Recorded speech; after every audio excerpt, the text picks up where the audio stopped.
My friends, buckle up for a blooming bonkers tale of deportation and American football. The absolute muppets in charge have gone and chartered the New England Patriots private jet to fly undocumented immigrants to Guantanamo Bay. Are you having a laugh? This isn't some cheeky prank. It's happening right flipping meow. Core blimey, can you believe they're using a bloody football team's jet for this malarkey?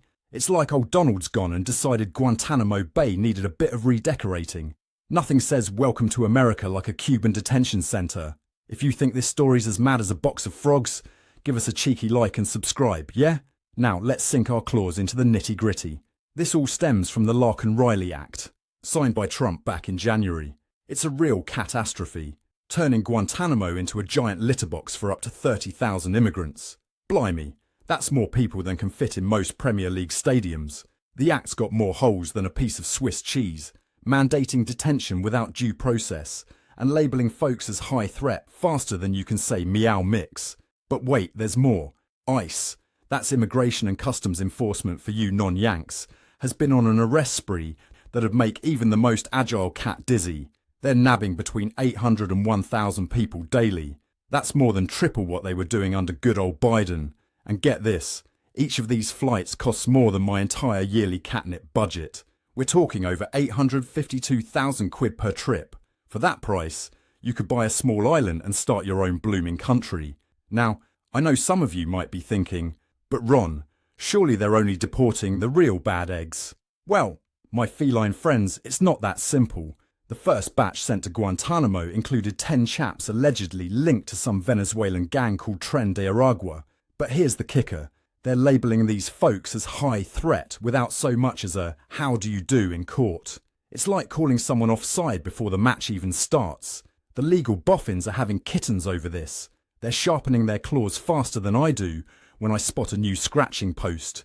It's about as dodgy as a £9 note, potentially violating the Immigration and Nationality Act. I mean, sending people to a military base without due process. That's more twisted than a cat's tail after it's chased it for an hour. And let's talk about Guantanamo, shall we?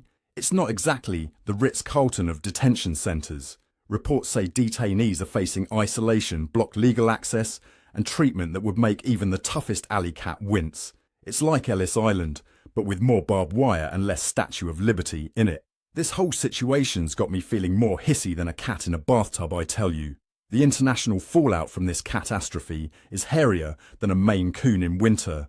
Countries like Colombia are telling the US to sod off, refusing to take back deportees. It's causing more diplomatic tension than a standoff between two territorial toms. Human rights groups are hissing mad, saying this whole shambles violates international law faster than you can say Brexit means Brexit.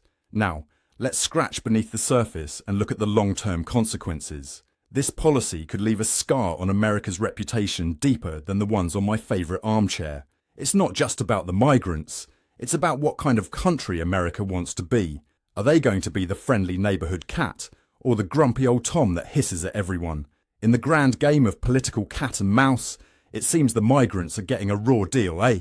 But don't you worry, my furry friends. Your boy Ron will keep his whiskers twitching and his tail high, bringing you all the latest on this absolute circus. Remember, in the world of news, curiosity never killed this cat. I'm Ron DiParmejan, and this has been another Newscat special report. Thank you for watching, and stay tuned for more updates. And remember, if you see any Nazis, give them a good scratch from me.